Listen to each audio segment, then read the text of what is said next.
অলির গল্পের দুনিয়ায় আপনাদের স্বাগত। আজকে আপনারা শুনবেন সুকুমার সেনের লেখা ভয় ও ভূত।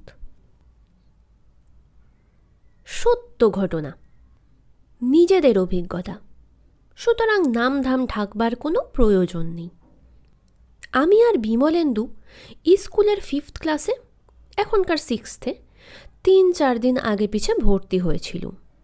ও এসেছিল পাড়াগাঁ থেকে ট্রান্সফার সার্টিফিকেট নিয়ে শহরের স্কুলে পড়তে। আমি তো বর্ধমান শহরেই থাকতুম। 2-4 মাসের মধ্যেই বিমলেন্দুর সঙ্গে আমার প্রগাঢ় ভাব হয়ে গেল। এ ভাব বরাবর অটুট ছিল।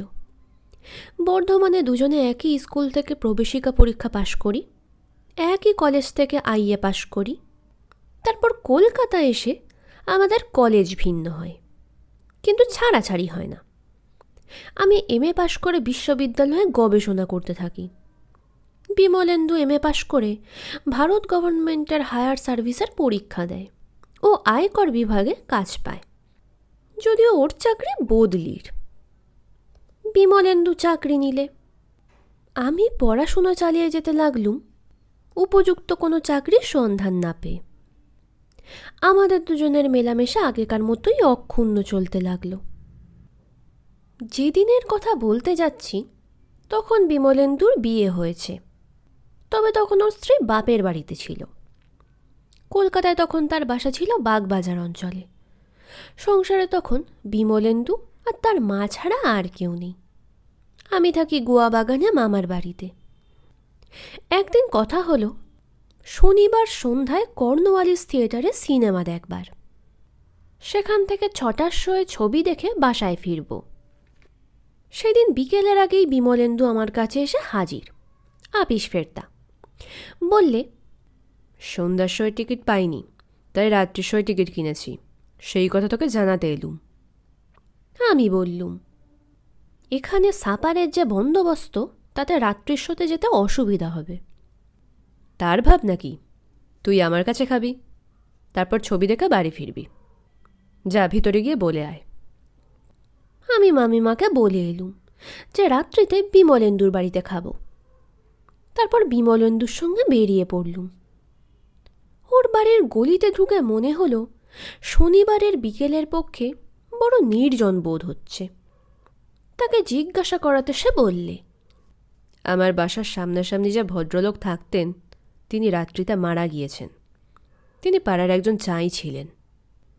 তারপর রাত্রি 8:30টার সময় খাওয়া দাওয়া করে 9টার শো দেখতে গেলুম কর্নওয়ালিস থিয়েটারে। শো ভাঙতে 11:45 বেজে গেল।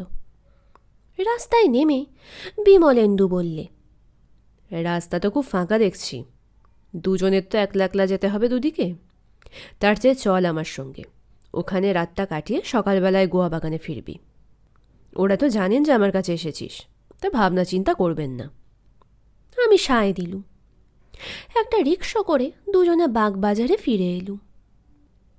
বিমলেন্দুর বাসায় উপরে 3টি ঘর ও ফালি বারান্দা। একটি ঘর মায়ের, একটি ঘর বিমলেন্দুর বসবার, আর একটি ঘর তার শোবার।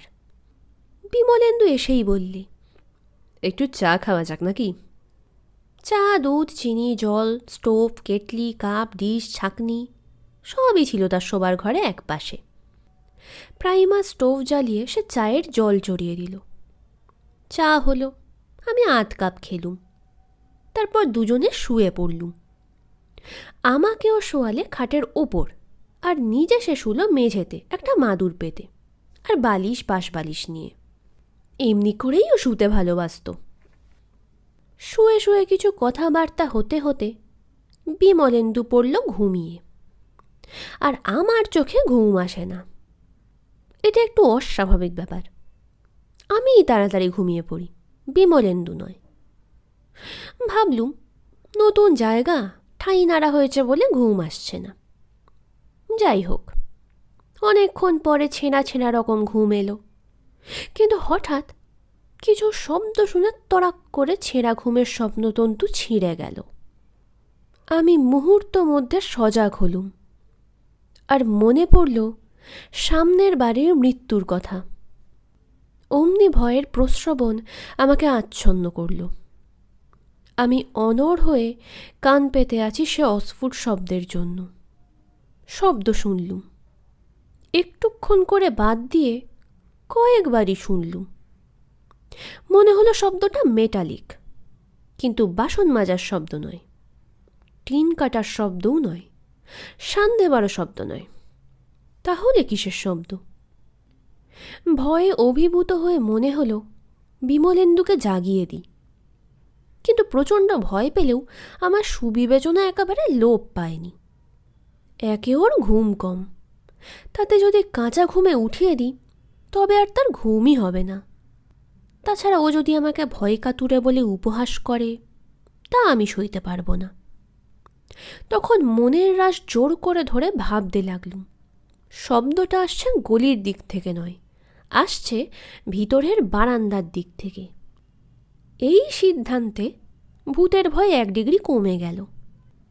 বারান্দার কথা ভাবতে ভাবতে মনে হলো, এই ঘরেরই কাছে বারান্দার শেষে করগেটের পার্টিশন আছে, এবং সেই পার্টিশনের গায়ে জলের কল লাগানো আছে। এইটুকু মনে পড়তেই চড়াং করে ভয়ের সমাধান হয়ে গেল। দিনের বেলায় তাপে শিশে নল একটু বেড়ে ওঠে, শেষ রাত্রিতে ঠান্ডা পড়ায় সেবারটুকু কমে যায় এবং শিশের নল সংকুচিত হওয়ার দরুন করগেটের টিনে একটু ঘষরানি হয়। সেই শব্দই আমি শুনেছি। ঠিক হোক চাই নাই হোক, এই ব্যাখ্যা আমার মনে ওঠায় ভয়ে জল হয়ে গেল। আমি 2-1 মিনিটের মধ্যে ঘুমিয়ে পড়লুম। সকালের আগে আর ঘুম ভাঙেনি। আমার এই অভিজ্ঞতার সারমর্ম হলো, ভয় ঠেকালে ভূত ঠেকানো যায়। তারপর বিমলেন্দুর যে অভিজ্ঞতার কথা বলছি, তা ঘটেছিল বছর 7-8 পরে। বিমলেন্দু তখন বর্ধমানে আয়কর অফিসার, তার উপর বীরভূম ও বাঁকুড়া জেলার ভারও আছে। এসব জেলায় কাজের জন্য তাকে মাঝে মাঝে ট্যুর করতে হয়। এই রকম একটা ট্যুরেই ব্যাপারটা ঘটেছিল। বিমলেন্দু বর্ধমানে আছে, আমি সপ্তাহান্তিকে বর্ধমানে যাই। শনি রবি সোম 3 দিন সেখানে থাকি, বিমলেন্দুর সঙ্গ পাই। দিন বেশ ভালোই কাটে। 1 সপ্তাহে বর্ধমানে গিয়ে শুনলুম বিমলেন্দু ট্যুরে গেছে, সেবারে দেখা হলো না। পরের সপ্তাহে দেখা হলো, তার কাছে শুনলুম সেই ট্যুরের এক আশ্চর্য কাহিনী। সে কথা আমি বিমলেন্দুর জবানিতেই লিখছি। গিয়েছিলুম বাঁকুড়া জেলার গহনে এক গণ্ডগ্রামে। সে গ্রামে কিছু আড়তদার ব্যবসাদার আছে, ডাক বাংলো আছে, সুতরাং ওখানে গিয়ে তদন্ত করতে অফিসারদের কোনো অসুবিধা হয় না। এইসব বুঝে আমি সেখানে গেলুম এনকোয়ারিতে, কাগজপত্র সেরেস্তাদারকে সঙ্গে নিয়ে। বেলা 3টে নাগাদ ডাক বাংলোয় পৌঁছলুম। অভ্যর্থনা করতে স্থানীয় ভদ্রলোকেরা এসেছিলেন। বাংলোটি মন্দ নয়, বেশ নির্জন, একটু যেন বেশি নির্জন বলেই মনে হলো। গ্রাম সেখান থেকে অন্তত 1/2 মাইল দূরে। গাঁর বাংলোর মধ্যিখানে কোনো বসতি নেই, জঙ্গল আর মাঠ। হাত মুখ ধুয়ে ডাক বাংলোর সর্দারকে চা করে আনতে বললুম। সে চা করে এনে দিল। চা খেতে খেতে তাকে নির্দেশ দিলুম রাত্রিরের খাবারের। সর্দার বিনীতভাবে বললে, হুজুর, আপনার রাত্রিরের খাবার গাঁয়ে গিয়ে খাবেন। এখানে কেউ রাত্রিরে খাবার খায় না। আমরা সবাই সন্ধ্যের পর এখান থেকে গাঁয়ে চলে যাই, হুজুরও যাবেন। আমি অবাক হয়ে বললুম, সে কি ব্যাপার? কি পাগলামি বকছো তুমি? হুজুর, সন্ধ্যের পর এখানে ভূতের উপদ্রব হয়, কেউ তিষ্ঠুতে পারে না। সর্দারের সঙ্গে আর কথা না বাড়িয়ে আমি সেরেস্তাদারকে ডাকলুম। তাকে সর্দারের কথা বললুম।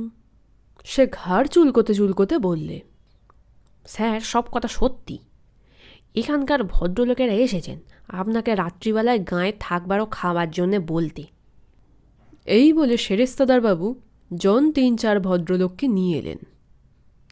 তারাও সকলে নির্বন্ধ করতে লাগলেন সন্ধ্যের পর ডাকবাংলোতে না থাকবার জন্য। আমার রাগ হলো। সে রাগ দমন করে আমি বললুম, এখান ছেড়ে রাত্রিতে আমি কোথাও যাব না। সেরেস্তাদার বাবুকে বললুম, আপনি সর্দারকে বলুন আমার রাত্রিরের খাবার সন্ধ্যের আগেই যেন তৈরি করে রেখে দিয়ে যায়। যখন ইচ্ছে হবে তখন খাবো। আপনিও চলে যেতে পারেন। তবে সকালে যথাসময়ে আসবেন। ঠিক 9টার সময় আপিসের কাজ করতে হবে। খানিকক্ষণ গাঁইগুঁই করে আমাকে নাছোড়বান্দা দেখে সকলে চলে গেলেন। সন্ধ্যের সময় সর্দার আমার খাবার তৈরি করে ঢাকা দিয়ে রেখে চলে গেল। তারপর কেউ কোথাও নেই দেখে আমি বাংলোর দরজায় খিল দিয়ে বই পড়তে বসলুম। সর্দার সব ঘরে আলো জ্বেলে দিয়ে গিয়েছিল। যথাসম্ভব নিরুদ বেগে রাত কাটল। সূর্য ওঠার আগে বাংলোর বাইরে এসে খোলা হাওয়ায় পায়চারি করছি। এমন সময় সর্দার এসে হাজির। আমাকে সুস্থ শরীরে দেখে তার যে আনন্দ হয়েছে তা তার মুখ দেখেই বুঝতে পারলুম। কোনো কথা না বাড়িয়ে ফতুয়ার পকেট থেকে পার্স বার করে তার হাতে একটা টাকা দিয়ে বললুম, দৌড়ে যাও, চায়ের দুধ আনোগে। গাঁয়ের লোক সর্দারের মুখে আমার কিছু হয়নি জেনে খুশি হয়েছিল কিনা বলতে পারি না, তবে বিকেলেও আমাকে গাঁয়ে যাবার জন্য পিড়াপিড়ি করেছিল। 3 দিন পুরো দমে সরকারি কাজ চালিয়ে শেষ করলুম। সন্ধেবেলায় সেরেস্তাদারকে বলে দিলুম কাগজপত্র সব ভালো করে গুছিয়ে নিতে, আমরা কাল সকালে 9টার আগেই রওনা হব। সকালে 8টা নাগাদ গ্রামের লোক আমাকে বিদায় দিতে এসেছেন। কারো মুখে রা নেই। বুঝলুম আমার উপর এদের একটু বিশেষ শ্রদ্ধা জন্মেছে, ভূতের রোজা মনে করে। আমি কাউকে কোনো কথা না বলে যখন আমার ঘর থেকে বারান্দায় বেরিয়ে আসছিলুম, তখন চৌকট ডিঙোতে ডিঙোতে সামনের গাঁয়ের একজন চাইকে দেখে বললুম, এই তো 4 রাত এখানে একলা কাটিয়ে গেলুম, কই আপনাদের ভূতের টিকিটিও তো দেখা গেল না। এই কথা বলতে বলতে দেখি চৌকাঠের ওপর থেকে ঝুরঝুর করে বালি পড়ছে। আমি একবার ওপর পানে চেয়ে নিয়ে তারপর পা চালিয়ে বারান্দা পেরিয়ে শটান গাড়িতে গিয়ে উঠলুম। ও বিষয়ে এই তোর কাছে প্রথম মুখ খুলছি, তুই কি বলিস? আমি বললুম, কেস দুতরফেই সমানভাবে লড়া যায়। ঝুরঝুর করে বালি পড়া স্বাভাবিকভাবে ঘটতে পারে, আবার ভূতের কাজও হতে পারে। তবে বেনিফিট অফ ডাউটের খাতিরে ভূতের পক্ষেই রায় দিই। আমার অভিজ্ঞতায় ভয় তাড়িয়ে ভূত ঠেকানো যায়, আর আমার বন্ধুর অভিজ্ঞতায় ভয় ঠেকালেও ভূত ঠেকানো যায় না। সত্য হয়তো দুই অভিজ্ঞতার মাঝামাঝি কিছু, কে জানে। গল্পটি ভালো লেগে থাকলে ভিডিওটিতে একটি লাইক করতে ভুলবেন না এবং বাংলা সাহিত্যের আরও গল্প শোনার জন্য চ্যানেলটি সাবস্ক্রাইব করে দেবেন।